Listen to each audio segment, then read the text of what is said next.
वक्फ amendment bill पर मुल्क में हंगामा जारी है। एक तरफ जहां जेपीसी तश्कील कर दी गई है, लेकिन दूसरी तरफ बयानबाजियों का दौर भी जारी है।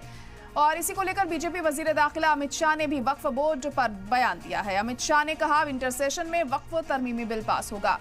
गुरुग्राम में चुनावी रैली में अमित शाह ने कहा कि कुछ लोगों को वक्फ कानून से परेशानी है और जिन्हें परेशानी है वो कानून से सीधे भी होंगे।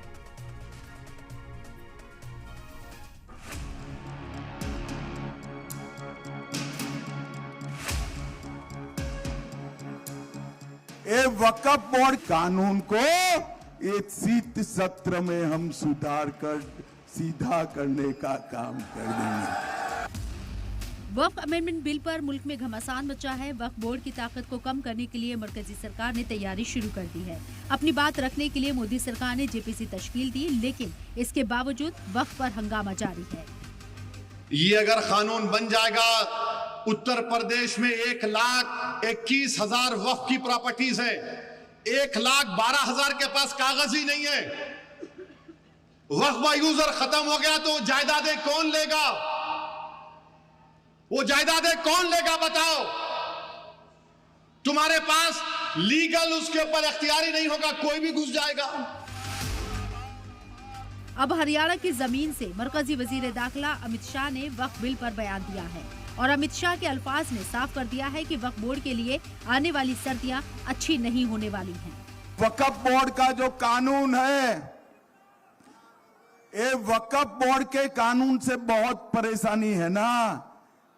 एक कानून को एक शीत सत्र में हम सुधार कर सीधा करने का काम कर देंगे। हरियाणा के चुनावी माहौल से वक्फ पर अमित शाह का बयान आया तो कांग्रेस को भी हमले का मौका मिल गया। कांग्रेस ने शाह के बयान पर रद्दअमल देते हुए इसे मुद्दों से ध्यान भटकाने की कोशिश बताया। सच्चाई ये है कि इस देश के संविधान को कमजोर किया जा रहा है, इसीलिए वक्फ बोर्ड जैसा मुद्दा लाया गया है। सवाल ये है कि अगर वक्फ पर जेपीसी तश्कील दे दी गई है तो इस बयान की क्या जरूरत है। खासतौर पर वजीर दाखिला का बयान आना बीजेपी की मंशा को साफ कर देता है। अब वक्त ही बताएगा कि पार्लियामेंट में ये बिल पास होता है या फिर अपोजिशन का पावर काम आएगा। ब्यूरो रिपोर्ट, सलाम टीवी।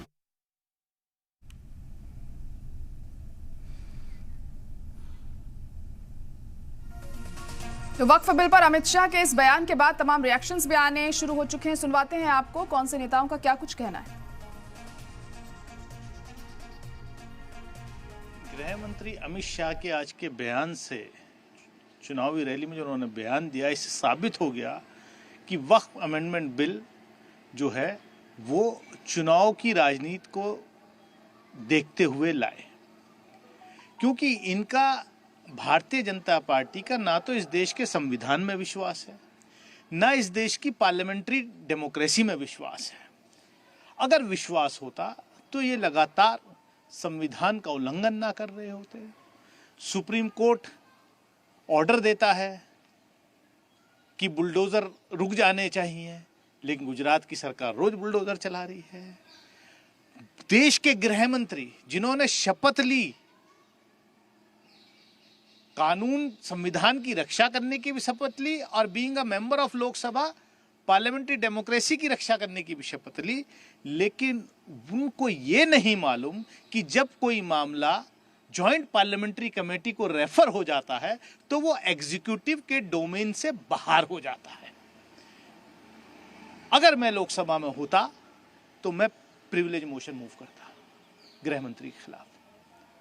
ये क्या है, मजाक बना रखा है आपने। ना देश का संविधान मानने को तैयार हैं, ना सुप्रीम कोर्ट को मानने को तैयार हैं, ना देश की लोकतांत्रिक व्यवस्था को मानने के तैयार हैं। अरे ऐसे चलेगा देश? सम्मान्य अमित शाह जी के बयान से शिवसेना सहमत है। जो वक्फ बोर्ड है वो मिनिस्ट्री फॉर माइनॉरिटी अफेयर्स के तहत आती है और उसको रिपोर्ट करती है, और वक्फ बोर्ड के जितने भी प्रॉपर्टीज है उनका कामकाज है उसको स्ट्रीमलाइन करने में ये बिल मदद करेगा। जो सरकार वक्फ अमेंडमेंट बिल 2024 लेके आ रही है वो ये सब कामकाज रेगुलेट करने के लिए है, और मुझे लगता है कि ये जरूरी है और हम उसका पूरा समर्थन करते हैं। पार्लियामेंट ने वक्फ संशोधन विधेयक के लिए जेपीसी का गठन किया है। ज्वाइंट पार्लियामेंट्री कमेटी की ओर से इस संबंध में सभी से वार्तालाप चल रही है, सभी से राय ली जा रही है, लेकिन भारतीय जनता पार्टी के नेता और केंद्रीय गृह मंत्री इस कवायद से पहले ही कहीं ना कहीं स्पष्ट कर रहे हैं कि वो भारत के संविधान और संवैधानिक प्रक्रिया जो भारत के संसद के माध्यम से ज्वाइंट पार्लियामेंट्री कमेटी बनाई गई है उस पर उनको विश्वास नहीं है। तभी तो वो कहते हैं कि शीतकालीन सत्र में हम इसे सुधार देंगे।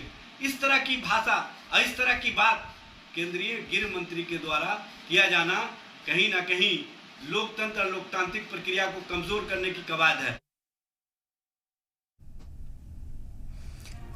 तो वक्फ अमेंडमेंट बिल को लेकर लगातार बयानबाजी का दौर जारी है और जब ये पूरा मामला जेपीसी अभी देख रही है तो आखिर इस तरह के बयानों का क्या मतलब निकाला जाए। और अमित शाह ने जिस तरह से गुरुग्राम में हाल ही में ये जो बयान दिया है इसके बाद सियासत भी गर्माती हुई हमें नजर आ रही है। एक के बाद एक तमाम रिएक्शंस इसको लेकर सामने आ रहे हैं। अमित शाह का कहना था कि विंटर सेशन में इस बिल को पास कर दिया जाएगा और जो भी इसकी मुखालिफत कर रहा है कानून के तहत उसे सीधा कर दिया जाएगा। आखिर इस तरह का बयान अमित शाह ने क्यों दिया है, इस तरह की बयानबाजी यहां पर क्यों सामने आई है? क्योंकि फिलहाल वक्फ बिल के मामलात जेपीसी में हैं और जेपीसी इस मुद्दे को देख रहा है। कई बैठकें भी हो चुकी हैं इसको लेकर, तमाम तरह की चर्चा भी हुई है इस पर।